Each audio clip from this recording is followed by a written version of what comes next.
ರೀತಿ ದೇವರು ನಮ್ಮನ್ನ ಮಣ್ಣಿನಿಂದ ರೂಪಿಸಿ ಜೀವ ಶ್ವಾಸ ಎಂಬ ಆತ್ಮವನ್ನು ಊದಿ ನಮ್ಮನ್ನ ಇಷ್ಟು ಜನಾಂಗರು ಎದುರುಪೇರೆ 750 ಕೋಟಿ ಜನರಿದ್ದೇವೆ, ಅನೇಕರು ಸತ್ತೋದ್ರು ಬೇರೆ, ಎಲ್ಲರೂ ದೇವ್ರ ಮಕ್ಕಳು. ಅಂದ್ರೆ ದೇವರು ಒಬ್ಬನೇ ಪರಮಾತ್ಮನ ರೂಪಿಸಿದ್ದಾನೆ. ಆತನ ವಸ್ತ್ರ ನೋಡುವ ಸೂರ್ಯನನ್ನು ಧರಿಸ್ಕೊಂಡಿದ್ದಾನೆ ಅಂದ್ರೆ ಅಷ್ಟು ದೊಡ್ಡ ದೇವರು. ಆತನ ಒಂದು ಅಳತೆ ನೋಡ್ಬೇಕಾದ್ರೆ ನಾವು ನೋಡುವಾಗ ಆದಿ ಕಾರಣದಲ್ಲಿ ನಾವು ಮೊದಲನೇ ಹಂತದಲ್ಲಿ ನೋಡ್ಬೇಕಾದ್ರೆ ದೇವರು ಹೇಳುವಂತ ಮಾತನ್ನು ನೋಡಿಕೊಳ್ಳ.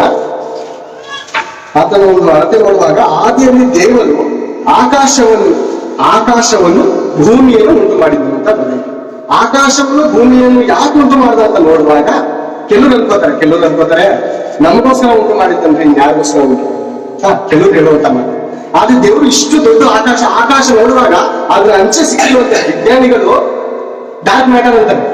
ಏನು 10% ಮಾತ್ರ ನಾವು ಇವತ್ತು ನೋಡ್ತಾ ಇದ್ವಿ ಪ್ರಪಂಚವನ್ನು, 90% ಕಾಣದೇ ಇರೋದು ಒಂದು ಶಕ್ತಿ ಇದೆ, ಅದು ದೇವರೇ ಆಳ್ವಿಕೆ ಮಾಡ್ತಾರೆ ಅಂತ ಕೆಲವರು ಹೇಳುವಂತ ಮಾತು ಆ ರೀತಿ ಇದೆ. ಕೆಲವರು ನಾಸ್ತಿಕರು